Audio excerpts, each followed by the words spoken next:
selamat datang kembali di Partai X.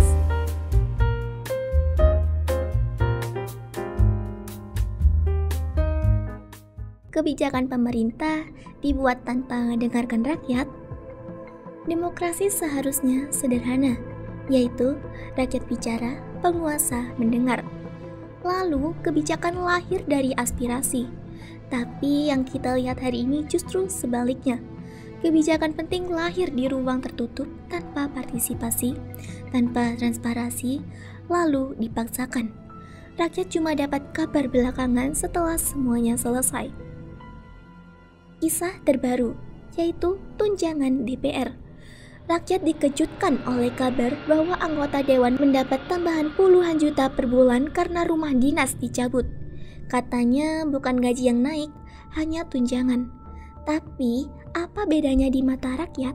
Yang rakyat lihat jelas, uang negara kembali digelontorkan untuk kenyamanan pejabat.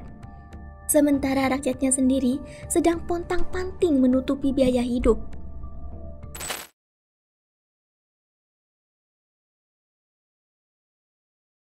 Pola yang sama terus berulang. Aturan muncul tiba-tiba seperti petir di siang bolong. Tidak ada diskusi terbuka, tidak ada dengar pendapat, tidak ada ruang koreksi. Semuanya diputuskan di balik pintu rapat tertutup, lalu diumumkan seolah wajar.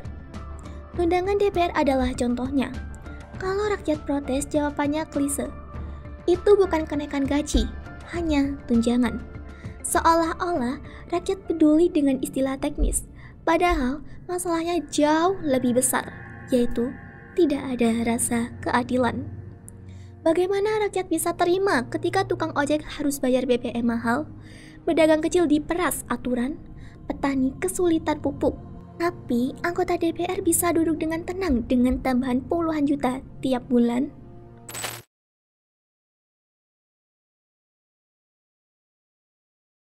Inilah wajah pemerintahan kita hari ini, di mana dulu kebijakan yang merugikan rakyat mungkin masih dilakukan diam-diam. Sekarang justru dilakukan terang-terangan. Tidak ada rasa malu, tidak ada usaha untuk menutupi. Seakan-akan rakyat sudah dianggap tidak penting lagi. Meski tahu, meski marah, toh keputusan tetap berjalan. Maka jangan heran jika kebijakan yang lahir bukan untuk kesejahteraan masyarakat. Ia dibuat untuk menjaga kepentingan pejabat, mengamankan fasilitas, dan mempertebal kenyamanan penguasa. Demokrasi hanya dipajang sebagai label, tapi praktiknya rakyat disingkirkan dari meja keputusan. Wakil rakyat berhenti menjadi wakil dan hanya sibuk mewakili dirinya sendiri.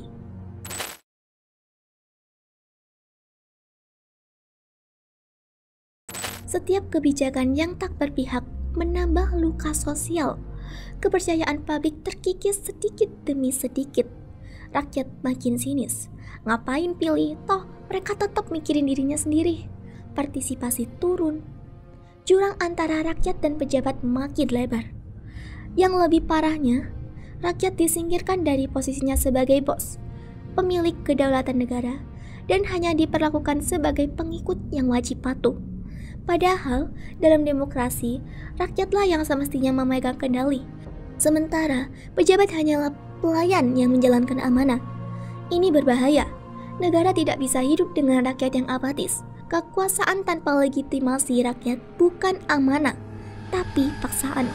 Dan paksaan, cepat atau lambat selalu berakhir dengan perlawanan.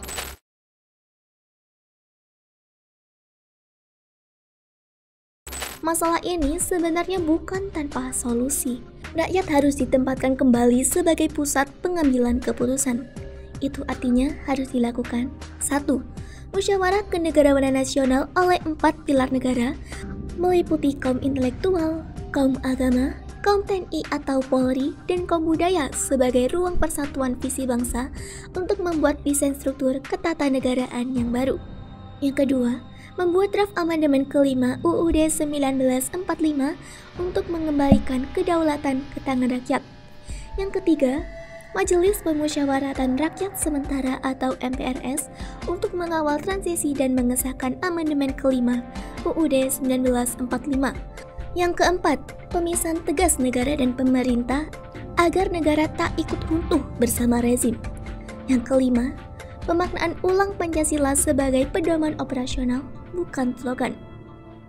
Yang keenam, pembubaran partai politik yang tidak mendidik rakyat.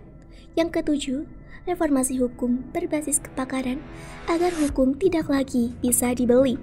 Yang kedelapan, transformasi birokrasi digital untuk memutus rantai korupsi. Yang kesembilan, pendidikan politik di sekolah agar generasi berikutnya tidak buta konstitusi. Tapi, mari kita realistis. Apakah DPR berani membuka pintu selebar itu? Apakah penguasa rela berbagi kuasa dengan rakyat?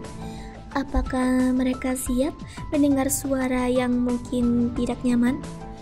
Jawabannya sementara masih jelas belum. Karena kalau berani, tunjangan DPR tidak akan diputuskan seperti ini. Tunjangan DPR hanyalah satu contoh dari pola yang sama, yaitu kebijakan dibuat satu arah tanpa telinga untuk rakyat. Selama pola ini dibiarkan, demokrasi kita hanya tinggal formalitas, yaitu ada pemilu, ada kursi, ada upacara, tapi tidak ada kedaulatan rakyat. Pertanyaannya, sampai kapan rakyat hanya jadi penonton? Sampai kapan keputusan yang menyangkut hidup bangsa ini dibuat di balik pintu tertutup? Sementara, yang menanggung akibatnya adalah rakyat, yang bahkan tak pernah diajak bicara. Itu tadi video dari kami. Jangan lupa like, comment, dan subscribe. Kami Partai X pamit.